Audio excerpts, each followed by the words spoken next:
ঠিক আছে ভাবি, আপনার যেটা ইচ্ছা সেটাই করেন ভাবি। আসলে ভাবি আপনার পছন্দ নাই, এগুলো কোনো পর্দা হলো বলেন?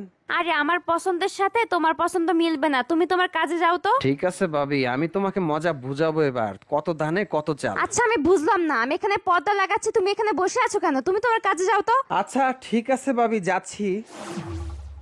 ভাবি তোমাকে আমি মজা দেখাবো, অপেক্ষা করো। ভাবি এই ছাড়, এই বেদু ভাই, এসব কি করছিস তুই? হ্যাঁ, তোর লজ্জা নাই? এই তুই আমার জড়িয়ে ধরছিস কেন? হ্যাঁ, দেখছিস এটা? এখান থেকে যা, যা বের হয়ে যা, যা বেয়াদব। বুঝতে পারছি, সোজা আঙ্গুলে গিনা উঠলে আঙ্গুলটা একটু বাঁকা করতে হয়।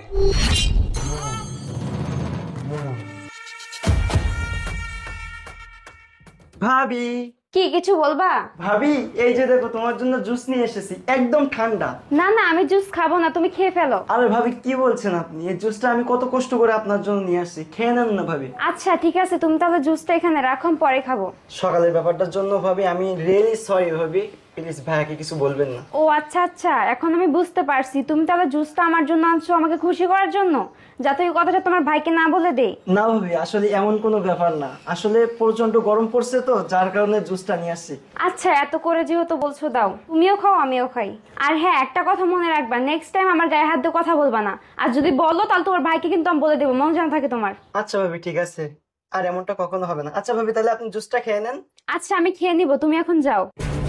ভাবি এখনই টের পাবা কত দানে কত চাল। গরম লাগছে, ও শখ করে জুসটা নিয়ে আসছে, খেয়ে দেখি, নালে রাগ করবে।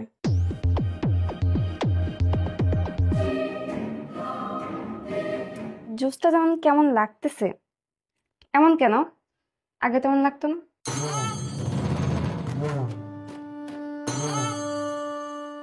কেমন যেন লাগে, আর খাবো না।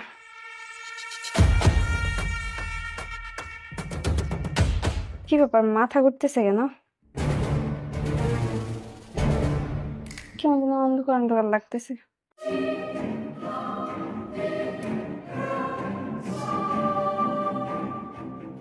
যাক, কাজ হয়েছে।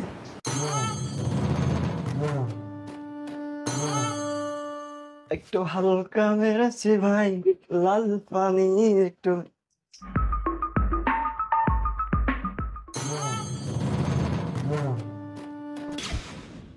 অনেকদিন পরে একটু প্রসাদ খেলাম, একটা ভিডিও করে নেই।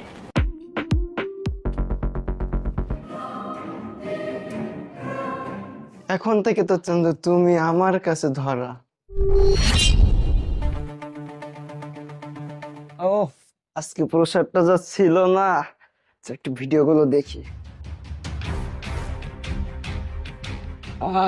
কি জিনিস, এভাবেই প্রসাদ খেয়ে যাব, সমস্যা নাই, আমার ভাই তো পুরো বাসায় থাকে। আমি এখনো ঘুমাচ্ছি। কই দেখি কয়টা বাজে। উমা 3টা বেজে গেছে, আমি তো কোনো কাজ কাজ কোনো কিচ্ছু করিনি, কখন ঘুমিয়ে পড়লাম সেটা বুঝতে পারিনি। এ ভাবি আর কত ঘুমাবে, আমার ক্ষুধা লাগছে, কিছু খেতে দাও। ও আসলে আমি কখন ঘুমিয়ে পড়েছিলাম আমি নিজেও জানি না। আচ্ছা তুমি এখানে বসো, আমি রান্না করে নিয়ে আসতেছি। আরে ভাবি তুমি আজকে তো তোমাকে পুরো ঝাক্কাস লাগছে ভাবি। আরে তুমি তুমি আমার বেডরুমে আসছো কেন? যাও এখান থেকে চলে যাও। আরে ভাবি এত লজ্জা কিসের? আরে আমি তো সবকিছু দেখে ফেলছি। ভাবি আপনি কি জানেন সেদিন রাতে আপনি কেন এত ঘুমিয়েছিলেন? আরে ওই দিন তো আমি জুসের সাথে খাইয়ে দিয়েছিলাম আপনাকে। আপনার সাথে তো আমার সবকিছু, এমন কি আমি তো ভিডিও করে রাখছি, এই যে দেখেন। আরে তুমি এসব কি করছো? আমি এখন তোর ভাইকে বলে দিব। যাও এখান থেকে যাও, এখন দাঁড়িয়ে আছো কেন? যাও, আমি এখন তোর ভাইকে ফোন দিব। আরে ভাবি থামেন, এত উত্তেজিত হলে কি চলে? আর আপনি ভাইকে কি বলবেন? ভাই কি আপনার কথা বিশ্বাস করবে? যদি ভিডিওটা ভাইরাল করে দেয় তাহলে তো আপনি এলাকায় মুখ দেখাতে পারবেন না। চলেন না একটু রোমান্স করি। আরে মমিন, তুমি এটা কি বলছো? তুমি ভুলে যেও না আমি তোমার ভাবি, তোমার মায়ের মতো। আর তুমি কিভাবে করতে পারলে এটা? আর তাছাড়া এই ভিডিওগুলো যদি তুমি কাউকে দেখাও তোমার তো মান সম্মান যাবে, আমি তোমার ভাবি হই। আরে ভাবি রাখেন তো, আসলে ভাবিদের কাছ থেকে না দেওয়ারেরা কিছু পায়। চলেন তো। আরে ভাবি যা কিছু হওয়ার সে তো ওই রাত্রি হয়ে গেছে, এখন এত লজ্জা পেয়ে লাভ কি? আর বুঝতেই তো পারতেছেন, বেশি যদি বাড়াবাড়ি করেন তাহলে কি হবে? দেখো তুমি আজকে যে কাজটা করলে তুমি একদম ঠিক করো নাই। আর মনে রাখো তুমি কিন্তু তোমার ভাইয়ের ক্ষতি করতেছো। আর তাছাড়া তোমার ভাই যদি জানতে পারে তোমার কি অবস্থা হবে আর আমার কি হবে তুমি বুঝতে পারছো? আরে ভাবি কি যে বলেন না, ভাইয়া কিভাবে জানবে? ভাইয়া তো সেই ওই সিঙ্গাপুরে আছে, আর তাছাড়া সে তো সবসময় কাজ নিয়েই ব্যস্ত থাকে। আরে ভাবি কি যে বলেন না, মাঝে মাঝে একটু আমাকে খুশি করে দিন, তাইলে ভাই জানবে না কোনো কিছু, ঠিক আছে?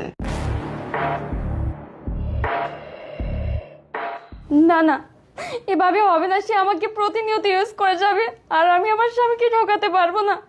আমি আজকে আমার স্বামীকে বলে দেবো, এতে যদি আমার সংসার টিকে টিকবে, না টিকিস কোনো সমস্যা নেই, কিন্তু তার কাছ থেকে আমি এত বড় সত্য লুকাতে পারবো না, তাকে আমি ঠকাতে পারবো না।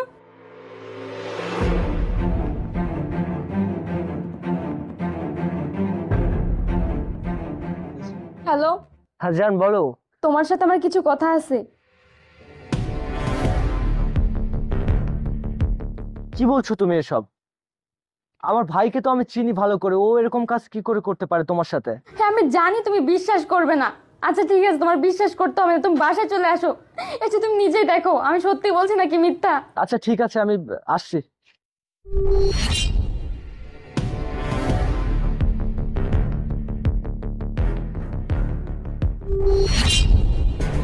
আরে ভাইয়া তুমি? হ্যাঁ আমি, কিন্তু তুই আমার বেডরুমে কি করছিস? আরে তুমি হঠাৎ করে না জানিয়ে চলে আসলা। হ্যাঁ আমি না জানিয়ে চলে এসেছি। বাসায় এসব কি হচ্ছে? বাসায় কি হচ্ছে আমি কেন বলবো? তোমার ভাইকে দায়িত্ব দিয়ে গেছে, তোমার ভাইকে জিজ্ঞেস করো। এই আমি আমার ভাইয়ের কাছে কি জিজ্ঞাসা করব? তুই আমাকে ইমার্জেন্সি কেন ডাকলি আর আমার ভাইয়ের নামে এরকম বদনাম কেন দিলি? আমি ইমার্জেন্সি ভাবে আজকের টিকিট কেটে চলে এসেছি, কি হয়েছে আমাকে খুলে বল। আমি জানি তুমি আমার কথা বিশ্বাস করবে না। বেহায়া মেয়ে, আমার বাবা মা মরে যাওয়ার পরে এই ভাইটাকে আমি নিজের হাতে মানুষ করেছি, আর আমি আমার ভাইকে চিনবো না? আমার ভাই ভুল করেছে এটা যদি তুই সত্যি প্রমাণ করতে পারিস তাহলে তো ভালো, আর যদি প্রমাণ করতে না পারিস এই বাড়ি থেকে না তোকে ঘাট ধাক্কা দিয়ে বের করে দেবো, বুঝেছিস? আরে তুমি কি আমাকে ছেড়ে দিবা? আমি তো তোমার সংসার করব না। আর যে স্বামী নিজের বউকে নিজের ছোট ভাইয়ের কাছে শেয়ার করতে পারে তার সাথে তো আমি সংসার করব।